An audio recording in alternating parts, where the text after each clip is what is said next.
ลิปนี้เราสิมาแกะกล่องรีวิว Power Bank ZMI SUPTECH กำลังไฟสูงสุด150วัตต์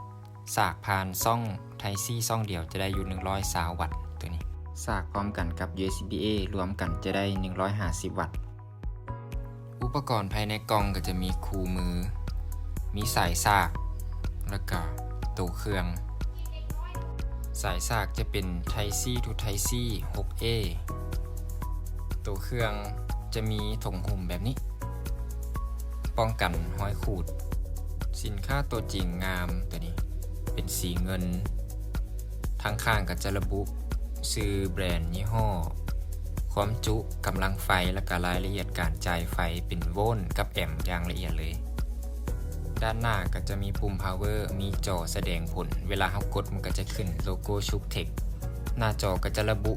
เปอร์เซ็นต์ของแบตเตอรี่ซื้อรุ่นแล้วก็เลขนัมเบอร์รุ่นพอร์ต Type C และซ่อง USB-A ทั้งข้างจะระบุข้อมูลการจ่ายไฟทั้งจ่ายเข้าและจ่ายออกแบบละเอียดเลยตามนี้เลยเจ้า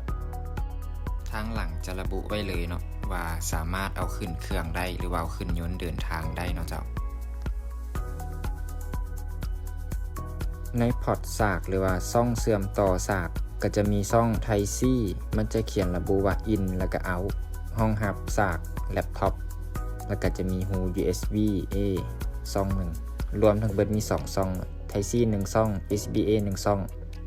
สามารถใช้พร้อมกันทั้ง2ซ่องได้ขนาดนี้น้อยกระทัดหัดพกพาง่ายใส่ถุงส่งได้ทั้งหลังมันก็จะมีลวดลายที่ทันสมัยเนาะตัวนี้เดี๋ยวเราจะซูมเข้าไปให้เบิ่งใกล้ๆเลยงามตัวนี้กันห้อยได้ดีเลยแบบว่าเราจักวางไว้น้ำโต๊ะน้ำหยังสิกระหายห่วงงามเลยตัวนี้งานละเอียดขนาดน้อยพกพาง่ายโน้ตบุ๊กเฮาก็ต้องมีซ่อง Type C หรือว่าพอร์ต Thunderbolt นำที่ห้องรับสากผ่านซ่องนี้จะมีโลโก้สายฟ้าจังสามารถสากได้นำสังเกตสัญลักษณ์สากไฟเข้าขึ้นมาเบิ่งอยู่หน้าจอกันเลยอยู่จอจะระบุข้อมูลเปอร์เซ็นต์ของแบตเตอรี่ยัง 57% ใช้เวลาในการจ่ายไฟออก24นาทีแบตจังเบิดแล้วก็จะบอกกำลังไฟนำตอนนี้กำลังสากคอมอยู่กำลังไฟกินไปตอนนี้43วัตต์มันจะระบุแบบเรียลไทม์เลยแล้วก็จะระบุเวลาอันนี้จะเป็นเปอร์เซ็นต์ตัวนี้จะเป็นเวลาที่เหลือว่าแบตมันจะเบิดมันจะเอามาคำนวณเดี๋ยวมันจอมันดับเราต้องกดปุ่มมันจะเอาเวลานี่มาคำนวณเลยเอาเปอร์เซ็นต์ความจุแบตเตอรี่หั่นมาคำนวณกับกำลังไฟที่มันกินปัจจุบันจะได้เป็นเวลาในการสากไฟออกว่ายังจักชั่วโมงหรือว่ายังจักนาทีประมาณนี้แบตเตอรี่มันจังสิเบิดเหมาะแก่การพกพาเป็น power bank ส่วนตัวเฮ็ดเวียกนอกสถานที่บ่อย่างประมาณนี้อยู่คาเฟ่บ่หรือไปตั้งแคมป์ส่วนตัวประมาณนี้เฮาบ่อยากต่อปลั๊กเสียบต่อสายสากเข้าหูปลั๊กเสียบยุ่งยากหรือว่าบ่มีบอนสากไฟบ่มีปลั๊กเสียบไฟตัวนี้ช่วยได้ตัวนี้สบายเลยพกติดกระเป๋าคอมหรือว่าใส่ถุงส่งได้สบายปุ่ม power จะมีฟังก์ชันการกดนำกด2บาทแม่นเข้าโหมดพลังงานต่ำกดบาทหนึ่งอีกเดี๋ยวนึงมันจะกลับไปโหมดพลังงานสูงคันเท้ากดบาทหนึ่งมันจะสลับหน้าต่างหรือว่าอินเทอร์เฟซมาเป็นหน้าต่างโซแบบที่2ก็คือมันจะระบุช่องจ่ายไฟที่ว่าใช้งานอยู่ก็คือแอมป์กับโวลต์ประมาณนี้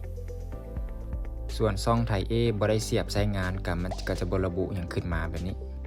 คันถ้ากดอีกบาทหนึ่งมันจะถามว่าถ้าต้องการสลับมาใส่ yes ให้กดค้างไว้2วิตัวนี้มันจะเป็นโหมดเปิดจอค้างหรือว่าให้จอมันสลิปไว้แต่เราจะใส่ no เพื่อให้จอมันสลิปมอดไว้ตอนนี้แบตเตอรี่คอมก็เต็ม 100% เป็นที่ห้อยสากจนแบตเต็มตอนนี้ Pocket Wi-Fi เฮาก็แบตแดงละสิมาสากนำกันกับคอมเลยจะใส่ซ่อง USB-A สังเกตว่าในจอจะระบุว่าซ่อง A out มันจะจ่ายไฟอยู่ 5.5 วัตต์ให้กับ Pocket Wi-Fi คันถ้าเฮาปรับหน้าอินเทอร์เฟซมาหน้าต่างนี้มันก็จะระบุซ่อง C แล้วก็ซ่อง A แบบนี้เลยจะแยกแบบเด่นๆแบบนี้ Power Bank รุ่นนี้รองรับระบบสากไว PPS ของ Samsung นำเชื่อมต่อกับที่ชาร์จด่วนพิเศษแล้วมันก็จะระบุแบบนี้เวลาเอาสากมันจะขึ้นโลโก้สีฟ้าอยู่หน้าจอโทรศัพท์เราตอนนี้มันกำลังจ่ายไฟให้กับโทรศัพท์เราอยู่19วัตต์เราจะมาเสียบกับเครื่องกวดจะระบุว่า PD 100วัตต์ที่ระบุว่า100วัตต์เพราะว่าเราบ่ได้สากกับ Xiaomi Power Bank ตัวนี้ขนาดใส่กับ Xiaomi มันจะขึ้น120ตัวนี้จะเป็นเครื่องกวดแบบระบบ PD มันจะขึ้นแต่100วัตต์ตัวนี้เสียบผ่านเทสผ่านช่อง USB-A จะได้อยู่9โวลต์แล้วก็12โวลต์ตัวนี้รองรับ Quick Charge คือกันผ่านช่อง USB-A มาลองกับหัวสากของ Basius 65วัตต์เบิ่งว่ามันจะสากไว้ส่ำใดตอนนี้มันเสียบสากแล้วจะขึ้นโลโก้ Shuktech อย่างเท่ตอนนี้แบตเตอรี่ของ Power Bank อยู่ 9% แล้วก็ซ่องซี่อินมันจะระบุเลยว่าอินมันสากไฟเข้ากินกระแสไฟอยู่ 58.2 ใช้เวลาสากจนเต็มร้อยอยู่44นาทีจังจะเต็มโดยใช้กำลังไฟซ้ำที่มันระบุอยู่นี่เลย58วัตต์ขักแป๊บเดียวเต็มเดี๋ยวบัดนั้นเจ้าหัวสาก120วัตต์มาลองสากเบิ่ง Power Bank รุ่นนี้รองรับสากไฟเข้าสูงสุด90วัตต์ตอนนี้มันเอาหัว65วัตต์ต่อเข้าเครื่องกวดเครื่องวัดกระแสไฟได้59วัตต์19โวลต์ 2.9 แอมป์59วัตต์อันนี้เป็นเครื่องกวดมันระบุแล้วก็ต่อเข้าตัว Power Bank บัดนี้เฮาสิมาเบิ่ง Power Bank ระบุตรงกันบ่ใกล้เคียงกันเลย57วัตต์ที่ระบุอยู่นี่เดี๋ยวกดปรับอินเทอร์เฟซกันหน้าต่างมันบ่19.5 โวลต์19.9 โวลต์ 2.9 แอมป์ตัวนี้จะระบุว่า 2.9 แอมป์อยู่เครื่องกวดกับระบุ 2.9 แอมป์ถือว่าใกล้เคียงกันถือว่าแม่นยำอยู่ตัวนี้มาบัดนี้เฮาสิมาลองกับหัว120วัตต์ว่ามันจะไวส่ำใดเราจะมาลองเบิ่งว่ากระแสไฟมันจะเข้าจักวัตต์ในหัวสากจะระบุว่าซ่องซีอิน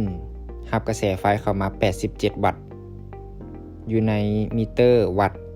จากปลั๊กเสียบจะระบุว่า98วัตต์หัวสากมันจะกินไฟอยู่98วัตต์เพื่อจ่ายผ่านสายเข้ามา Power Bank ส่วน Power Bank จะวัดได้กินกระแสไฟเข้าอยู่ 86.9 วัตต์ประมาณนี้หรือว่า87ที่กลมๆก็สิอยู่เฉลี่ยอยู่90นี่แหละเพราะว่าตัวนี้มันจะรองรับสูงสุด90แบตเตอรี่ใส่สากเต็มก็จะใช้เวลาอยู่31นาทีตอนนี้แบต25%เนาะใช้เวลาอยู่31นาทีจังจะเต็มด้วยหัวสาก120วัตต์แต่ว่าเวลามันจะจ่ายเข้าแต่90เพราะว่า Power Bank เฮารับสูงสุดได้อยู่90วัตต์แบต25ใช้เวลา31นาทีจะเต็มร้อยวันนี้เราจะมาวัดอุณหภูมิพร้อมๆเครื่องกันเลยว่าอุณหภูมิจะขึ้นบ่รับกระแสไฟตั้งว่า90วัตต์ตัวเครื่องถือว่าจัดการอุณหภูมิได้ดีเลยบ่ร้อนด้านหน้าบ่ร้อนด้านข้างก็บ่ร้อนเฉลี่ยอยู่26 27หรือว่า28องศาประมาณนี้อันนี้จะเป็นด้านหลังก็จะอยู่ประมาณ27-28องศาบ่เกินนี้อุณหภูมิมาเบิ่งข้างนี้เฮาสิหาเบิ่งว่าข้างใดมันร้อนนี่ทั้งเทิงเลยบอลนี้วัดเข้าไปในหูเลยอยู่27องศาบอลพอร์ตเสื่อมต่อบอลหน้าจอก็จะอยู่28บ่ร้อนเนาะถือว่าเย็นเลยบ่รู้สึกอุ่นเลยตัวนี้ทั้งที่ว่ามันรับกระแสไฟแรงแต่กับบ่แน่เฮาสากปะไว้ดุนๆอุณหภูมิอาจจะขึ้นอยู่แต่กับบ่น่าจะร้อนสินค้ามีพร้อมจัดส่งทั้งสีเงินและสีดำเด้อเจ้า